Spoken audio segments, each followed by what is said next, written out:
મેઘરાજા ફરી એકવાર ગુજરાતને ગમરોળશે કેમ કે આગામી 4 દિવસ રાજ્યમાં અત્યંત ભારે વરસાદની આગાહી કરવામાં આવી છે। આવતીકાલે નર્મદામાં અસામાન્ય ભારે વરસાદની હવામાન વિભાગે આગાહી આપી છે, જ્યારે અમદાવાદમાં આવતીકાલે અતિભારે વરસાદ પડી શકે છે। અમદાવાદની સાથે સાથે બોટાદ, જામનગર, આણંદ, વડોદરામાં પણ રેડ એલર્ટ છે। આ તરફ દક્ષિણ ગુજરાતના તમામ જિલ્લાઓમાં પણ અતિભારે વરસાદની આગાહી કરાઈ છે। ભરૂચ, નર્મદા, સુરત, તાપી, ડાંગ, નવસારી અને વલસાડમાં મેઘરાજા તાંડવ કરશે તેવું અનુમાન છે।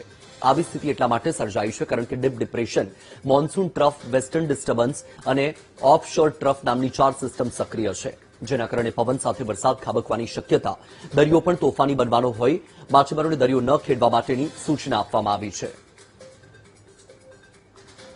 वो जो डिस्ट्रिक्ट है गुजरात रीजन में बड़ोदरा, छोटा उदयपुर, नर्मदा, सूरत, डांग, नवसारी, वलसाड और तापी, दमन, दादरा नगर हवेली के लिए दिया गया है ऑरेंज वार्निंग के साथ।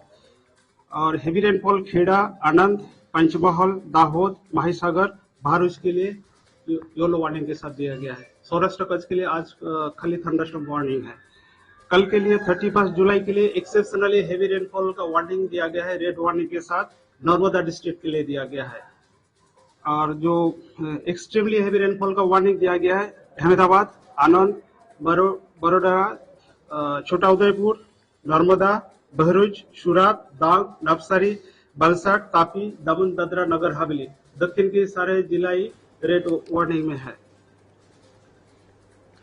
રાજ્યને ગમરોળવા માટે 4 વરસાદી સિસ્ટમ સજ્જ થઈ છે અને હાલ તો સરકાર પણ એલર્ટ મોડમાં છે, તંત્ર એલર્ટ મોડમાં છે।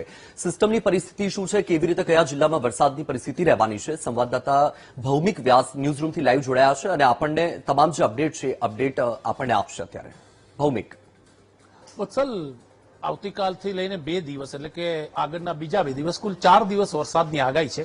હવામાન વિભાગ અને ખાનગી આગાહીકારોની માનીએ તો ગુજરાત ઉપર આવનારા 72 કલાક એટલે કહી શકાય કે વધારે ભારે છે, અતિ ભારે વરસાદ છે। તે વરસાદ ક્યાં ક્યાં જિલ્લામાં વરસી શકે છે અને કઈ રીતના સ્થિતિ છે હું આપને વિન્ડના માધ્યમથી બતાવીશ કે જે રીતના શુક્રવારે એટલે કે કાલની જે સ્થિતિ છે તે તમે જોઈ રહ્યા છો કે આ સુરતનો એરિયા છે અને તેની બાજુમાં જે છે તમને દેખાય છે જે સુરતની આગળની બાજુ છે ત્યાં ગોધરા છે, અહેમદાબાદ, મહેસાણા આપ જોઈ રહ્યા છો તે પ્રમાણે આ સિસ્ટમ છે ત્યાં અત્યારે કાલે સક્રિય થશે। એટલે કે કહી શકાય કે કાલે બપોર બાદ અમદાવાદ સહિતના વિસ્તારોમાં ભારેથી અતિભારે વરસાદ થઈ શકે છે। સાથે વડોદરા છે તેની પણ આખી સિસ્ટમ છે। હું આપને જણાવી દઉં કે જે રીતના છે વેસ્ટર્ન ડિસ્ટર્બન્સ છે, મોન્સૂન ટફ છે અને લો પ્રેશર સિસ્ટમ જે છે તે આખી સક્રિય થઈ છે ગુજરાતની ઉપર, જેને લઈને ખાસ કરીને અમદાવાદ છે, નડિયાદ છે, આણંદ છે, વડોદરા, પંચમહાલ, ગોધરા, નર્મદા, સુરત, વલસાડ, નવસારી, દક્ષિણ ગુજરાત અને એની સાથે મધ્ય ગુજરાત અને સૌરાષ્ટ્રના કેટલાક વિસ્તારો છે કે જ્યાં ભારેથી અતિભારે વરસાદ વરસી શકે છે। અમદાવાદ સહિત રાજ્યના 8 જિલ્લામાં તંત્રએ સલામતીના ભાગરૂપે સ્કૂલ કોલેજોમાં રજા આપી છે કે જે રીતના સિસ્ટમ છે તે પ્રમાણે હું આપને બતાવવા માંગીશ। આપ જોઈ રહ્યા છો તે મુજબ આ જે પરિસ્થિતિ છે તે 31 તારીખે આ રાતની પરિસ્થિતિ છે, એટલે કે આવતીકાલે રાત્રે વડોદરા, બોડેલી, ગોધરા, લુણાવાડા, દાહોદ સહિતના ભરૂચ, ડેડિયાપાડા, ખંભાત, નડિયાદ અને અમદાવાદ આપ જોઈ રહ્યા છો તે પ્રમાણે અતિ ભારે વરસાદ થાય તેવી શક્યતા છે અને સૌથી વધારે વરસાદ કહેવાય છે કે વડોદરા અને વડોદરાની આસપાસના વિસ્તારમાં થઈ શકે છે। આ જે સ્થિતિ છે તે કાલે રાત પછીની છે। હવે સાંજની જો કાલની સ્થિતિ આપણે જોવા જાય કે સાંજના 5 વાગે જે સિસ્ટમ છે તે કઈ જગ્યાએ છે અને કઈ રીતના આખી સિસ્ટમ આગળ આવી રહી છે તમે જુઓ, રાત્રે 10 વાગ્યાની આસપાસ તેની અસર વર્તાવાની શરૂ થઈ જશે, જેમાં વડોદરા છે તેની સાથે ડેડિયાપાડા છે, રાજપીપળા છે, ભરૂચ છે, સુરત છે, અમદાવાદ છે સહિતના વિસ્તારોમાં। હવે આ જ સિસ્ટમ જે રીતના આગળ વધશે તે જ રીતના 31 તારીખે રાતનો સમય જે છે ત્યારે સૌથી વધારે સ્થિતિ છે। આ આવતીકાલે રાત્રે મતલબ શનિવારની વાત છે તેની સ્થિતિ છે, તમે જોઈ રહ્યા છો તે પ્રમાણે જે વિન્ડની સિસ્ટમ છે તે પ્રમાણે આ રીતના આખી સ્થિતિ છે કે ગુજરાતના મોટા ભાગના વિસ્તારો તમે જોઈ રહ્યા છો આ છે શનિવારે 4 વાગે વહેલી સવારની સિસ્ટમ છે, એટલે આવતીકાલે પછીના દિવસે તેમાં અમદાવાદ, નડિયાદ, ધોલેરા, સુરેન્દ્રનગર, વિરમગામ, મહેસાણા, ઈડર, પાટણ, લુણાવાડા, ગોધરા, બોડેલી, વડોદરા, તે સહિતના સમગ્ર વિસ્તારમાં આ સિસ્ટમ સક્રિય થશે, એટલે કે ભારેથી અતિ ભારે વરસાદ પડી શકે છે.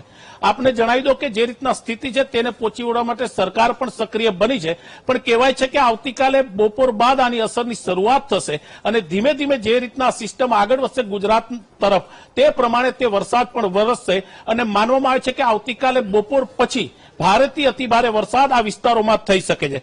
અત્યારની જે સ્થિતિ છે તે હું તમને આપનો ફરી એકવાર આપને બતાવી દઈશ કે જે રીતના અત્યારની સિસ્ટમ છે તે અત્યારે આગળ વધી રહી છે.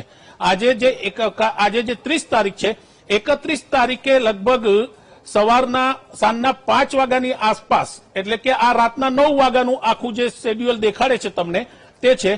આવતીકાલે રાત્રે 9 વાગ્યાની આસપાસ તમે જોઈ રહ્યા છો મધ્ય ગુજરાતના અનેક વિસ્તારો, જેમ કે તમે જુઓ નડિયાદ છે, વડોદરા છે, આ બાજુ દક્ષિણ ગુજરાતમાં રાજપીપળા, ડેડિયાપાડા છે, આની સાથે મધ્ય ગુજરાતમાં અમદાવાદ છે, ગાંધીનગર છે, મહેસાણા ઉત્તર ગુજરાતનું છે, એટલે કે અડધા ગુજરાતને આવરી લેતી આ સિસ્ટમ છે અને 4 સિસ્ટમો એકસાથે સક્રિય થતા આવતીકાલથી ભારેથી અતિભારે વરસાદ છે. તો કહી શકાય કે સરકારે પણ એલર્ટના પગલા ભર્યા છે. વત્સલ, અનેક ટીમો એલર્ટ કરવામાં આવી છે. જી બિલકુલથી ભૌમિક માહિતી સાથે જોડાવા બદલ આપનો આભાર.